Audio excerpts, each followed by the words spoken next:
যদি আমরা প্রাচুর্য চাই এবং হালাল সম্পদের প্রাচুর্য চাই, আমাদের উচিত হবে সূরা ওয়াকিয়ার উপর আমল করা। আল্লাহ পাক তৌফিক দান করুন। এবার আসুন, এই সূরার মধ্যে মোটামুটিভাবে 4টা থেকে 5টা অংশ আছে।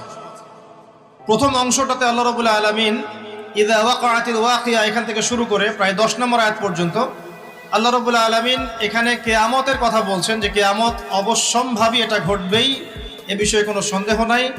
এবং কিয়ামত যখন ঘটবে তখন মানুষ 3টা দলে ভাগ হয়ে যাবে। কয়টা দল?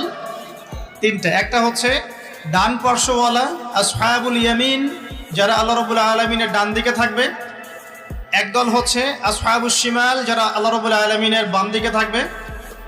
আর এখানে বলা হচ্ছে আসহাবুল মাইমানাতি ওয়া আসহাবুল মাশআমা, অর্থাৎ ডানপন্থী এবং বামপন্থী। দুনিয়াতে যেমন আছে না ডানপন্থী বামপন্থী, আল্লাহ রাব্বুল আলামিনের কাছেও কিয়ামতের মাঠে একদল মানুষ আল্লাহ